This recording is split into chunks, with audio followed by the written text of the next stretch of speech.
sail without the wind, and I can row without an oar.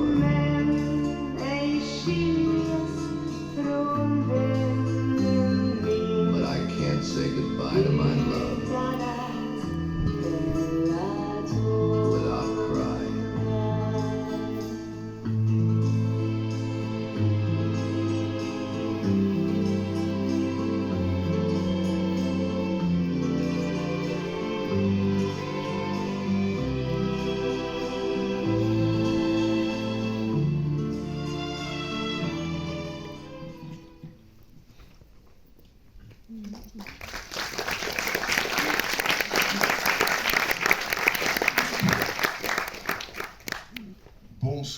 Bonsoir et bienvenue à la Cinémathèque française. Bienvenue à celles et ceux qui rejoignent la... Oui. Voilà, c'était dans l'autre sens. Bienvenue à celles et ceux qui rejoignent la rétrospective des films de Me and Some Love, une rétrospective qui a commencé mercredi soir avec la projection en avant-première de Un beau matin. Je vous le dis, je vous le rappelle, vous le savez, le film sort en salle le 5 octobre. Donc allez le voir ou parlez-en autour de vous. Et puis la rétrospective des films continuera jusqu'à lundi soir, ici à la Cinémathèque. Me and Some Love accompagne toutes les projections, on en est ravis. Et ce soir, elle est venue aussi avec son actrice, Isabelle Huppert. Donc merci d'accueillir chaleureusement Me and Some Love et Isabelle Huppert.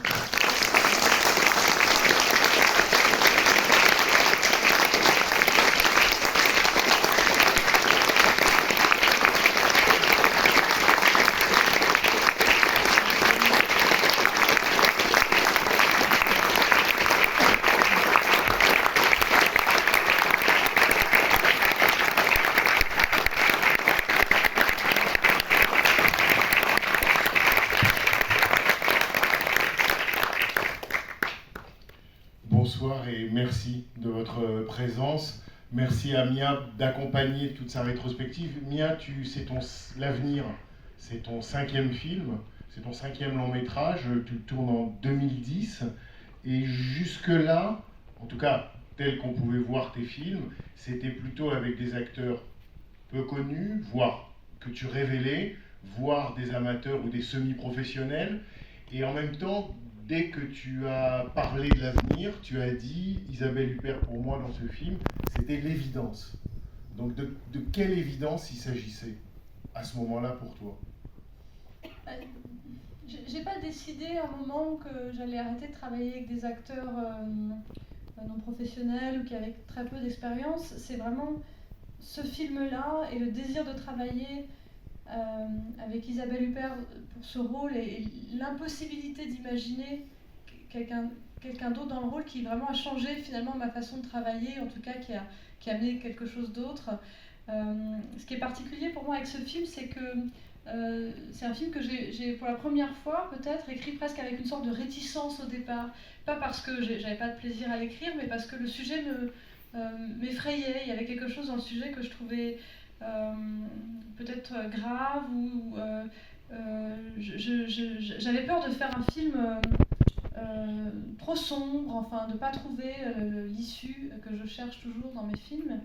Et puis en même temps, il y avait quelque chose de nécessaire pour moi en fait, de raconter cette histoire-là et de faire ce portrait de femme. Mais je l'ai dit et je le redis, je n'aurais pas écrit le film si je n'avais pas pensé à Isabelle Huppert. Je ne savais pas du tout si elle accepterait le rôle, évidemment, en l'écrivant, mais c'est vraiment l'idée de ce que Isabelle pouvait, de la façon dont elle pouvait l'incarner, de la vérité, de la grâce et de l'humour et de l'autorité aussi qu'elle pouvait donner à son personnage. C'est ça qui m'a donné le courage d'affronter cette histoire qui, pour des raisons diverses, me semblait sinon difficile. Vous vous souvenez à la fois, j'allais dire, vous vous souvenez de la rencontre et en même temps, vous vous étiez déjà rencontrés.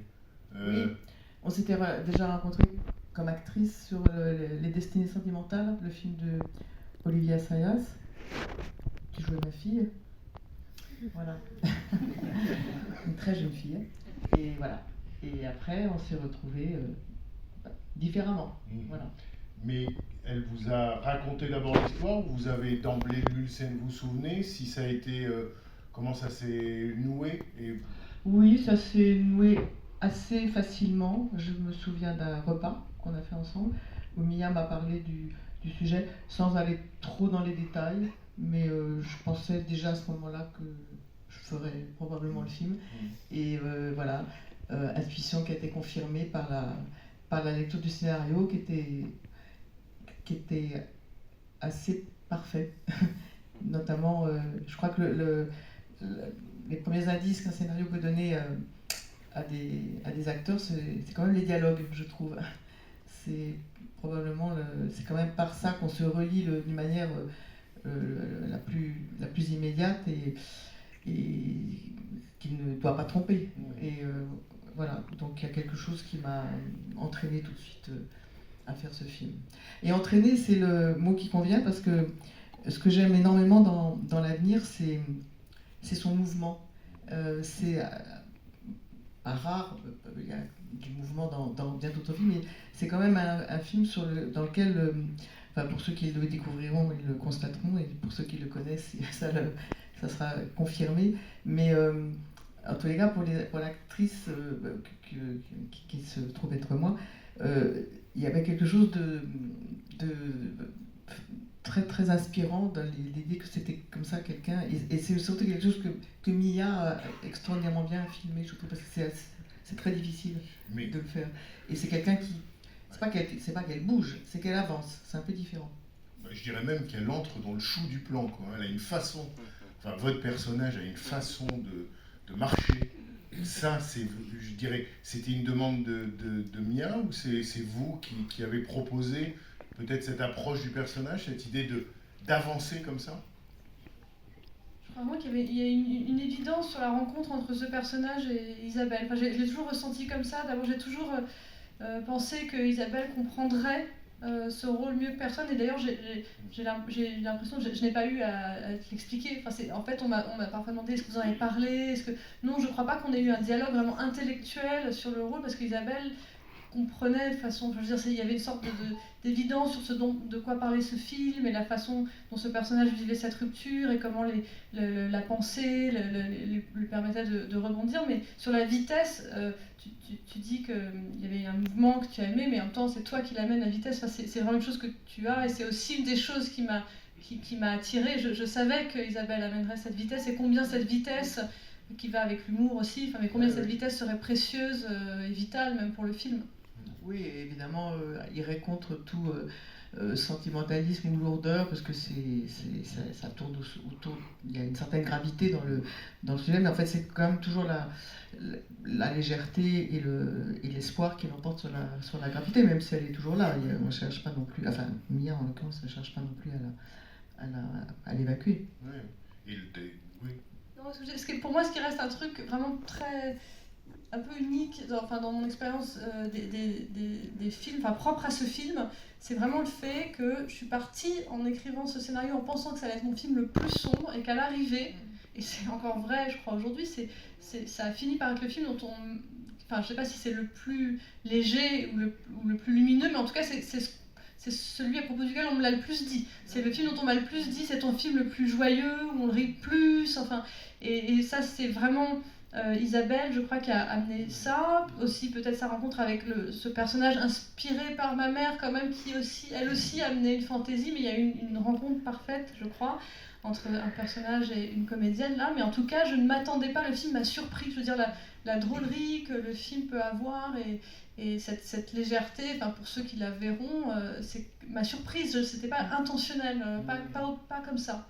C'est-à-dire qu'il y a plein d'occasions dont je ne me suis pas privée dans le film où, effectivement, il y avait toujours la possibilité de réagir plutôt par une forme d'humour ou comme ça, presque pas de sécheresse, mais enfin quelque chose qui contrecarre comme ça systématiquement la mollesse de la tristesse aussi, il faut bien dire, voilà, parce que c'est quand même ça qui est en toile de fond, donc c'était intéressant toujours d'aller contre avec des situations aussi, il y a le chat, et puis le personnage d'Edith Scobb qui est vraiment merveilleuse, et qui dit Mia qui elle était voilà, fantasque et plutôt drôle souvent.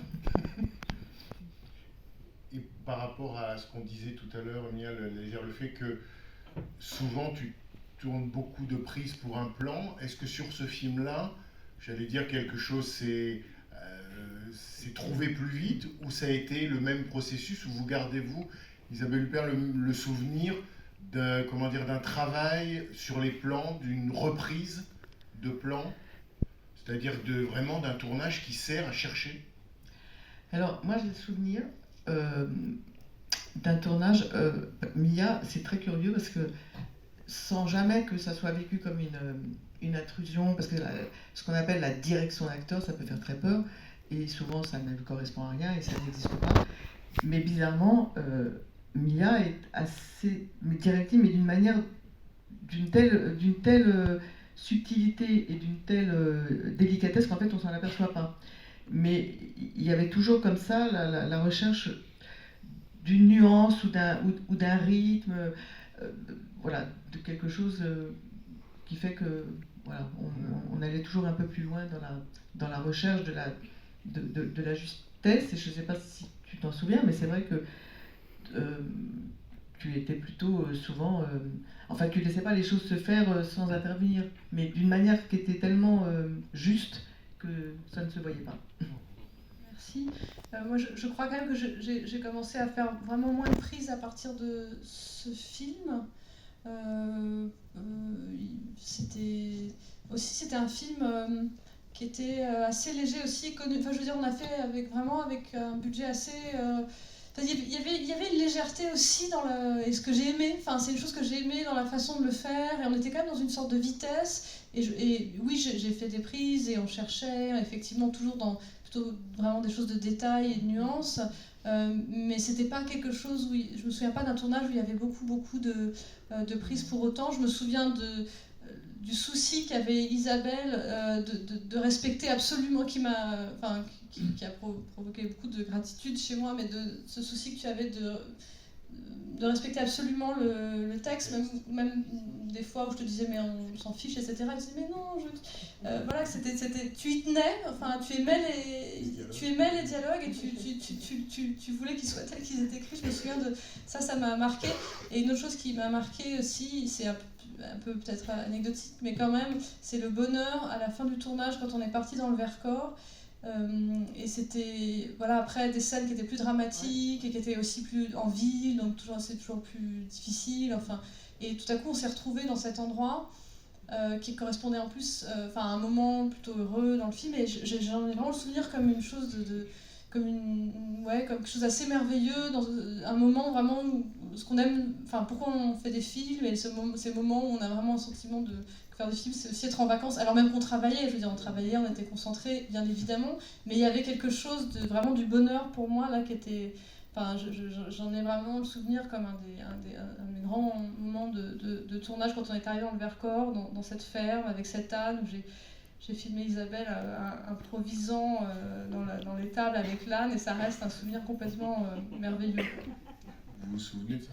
Oui, je me souviens, parce qu'il y avait la rencontre, la plénitude aussi, avec ces paysages vraiment extraordinaires. On n'a pas l'habitude d'aller tous les jours, qui sont à peine touristiques, enfin pratiquement pas, tellement ils sont isolés, et je crois qu'on était très sensibles à cette beauté qui accompagnait aussi une sorte d'accomplissement dans le trajet de ce personnage. C'était pas non plus une béatitude qui n'avait pas de sens, qui avait un sens très profond par rapport au film, justement.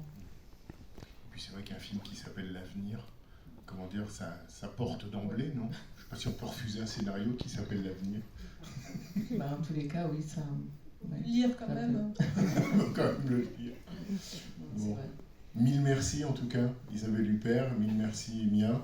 Et puis, qui voit le film pour la première fois? Bon, et ben bonne projection. Merci en tout cas. Mille merci. Ouais.